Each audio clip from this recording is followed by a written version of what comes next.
So the goal, again, was to estimate what is the mean amount of arsenic in the groundwater in Bangladesh in this case.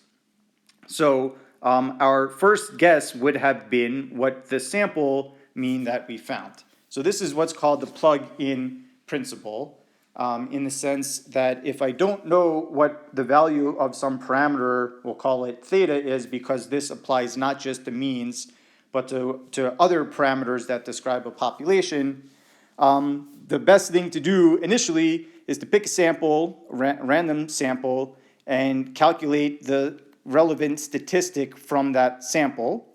And usually we put hats on top of our estimate. So we've seen the hats that we've been putting on top of the P's when we talk about sample proportions. And so to estimate a parameter, we pick a sample, we calculate that same statistic based on the data in the sample, and that would be our best guess.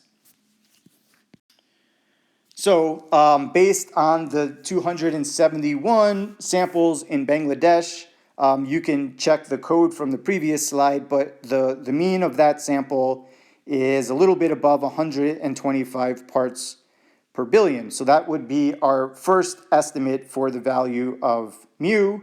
But then the question is, well, we didn't have all access to every single drop of groundwater in Bangladesh. So what's a reasonable amount of error that we can build into this estimate that would result from the uncertainty in the sampling process?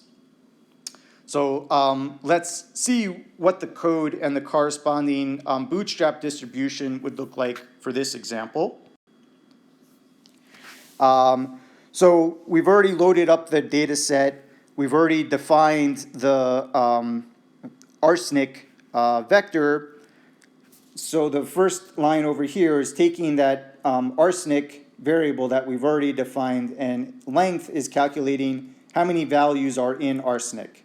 So n, in this case, the lowercase n is going to equal 271. But I'll just save that value into lowercase n. Then we can pick how many bootstrap samples are we going to generate. Previously I did 10 to the 5th. In this case, we've got 10 to the 4th. So here we're going to generate 10,000 bootstrap samples. And each time we generate a bootstrap sample, we're going to calculate the mean of that sample before we move on and calculate and generate the next bootstrap sample. So each of those means we're going to store in this vector called boot.mean. And so right now it's just an empty vector of 10,000 blank values. We come down and we're going to use a similar for loop as we used with the North Carolina birth data. So from the arsenic values, we're going to pick n of them, in this case 271 of them, and each time we pick a value, we're going to put it back in before we pick the next value. So we're picking with replacement. And then once I've got 271 values in my bootstrap sample, I calculate the mean, I store it in the vector boot mean, and then I repeat. And we do this, for us, we do this 10,000 times. And then I can go ahead and take a look at what the histogram looks like if we want to get a good picture of what the bootstrap distribution looks like. And that's what we're looking at over here. So this red line that I've drawn through the middle, that's actually